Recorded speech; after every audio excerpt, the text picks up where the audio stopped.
In this English lesson, I wanted to help you learn the English phrase, to feel the heat. When you feel the heat, it means you're in a situation where you're supposed to do something and someone is making sure that you know that you're behind and you need to get it done, and they're putting pressure on you and they're telling you over and over again to get it done. So this happens a lot of times in Ontario in the summer because the government is supposed to fix the roads in the summer, and sometimes they feel the heat because people start to complain because their road hasn't been fixed, or maybe it's taking too long for their road to get fixed. So they feel the heat. When you feel the heat, you hear a lot of people complaining. Sometimes when a coach of a team doesn't have a successful season, they start to feel the heat from the fans and from the press. The newspapers and the news reporters and sports journalists start to really complain a lot about the job they're doing. So they start to feel the heat. The other phrase I wanted to teach you today is to feel the pressure. And this basically means exactly the same thing. Sometimes I have jobs to do here on the farm and I get a little bit behind, and then I do feel the pressure, not from Jen, but from myself. So you can actually put pressure on yourself as well.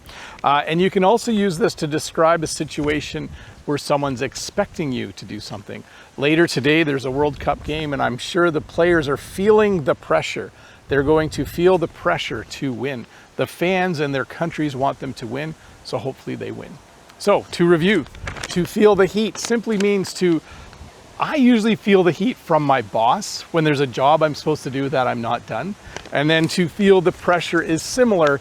It's to have other people expect you to do something, and then you kind of get a sense that you should get it done. But hey, let's look at a comment from a previous video. This comment is from Ziravan. Thank you for another great lesson, Bob. I really enjoyed learning about the expression a day off. Your explanations are always simple and easy to understand. By the way, I think you have become a little fatter than last summer. I hope you're doing well. Thanks for helping us improve our English. And my response, you are correct. I am a little heavier than last summer. The reason is mostly due to the fact that I couldn't start exercising again until about a month ago. But I'm back on track to be my normal self again. So yes, am I feeling a little bit overweight? Yes, slightly. Am I feeling a little bit tubby? Yes, slightly. But I do want to talk, oh, by the way, Ziravan, thank you for leaving that comment. But I do want to talk a little bit about that comment, and please don't feel bad. But normally, in normal English conversations, we aren't so upfront about things like that. We don't comment directly about someone's weight usually. It's not considered super polite. So again, Ziravan, do not feel bad. This is what happens when people from different parts of the world exchange ideas. But also don't feel bad because you are correct. I am a little bit heavier than I normally am. And as I said, I will start working on it. But when is it okay to talk about your weight or to talk about someone else's weight?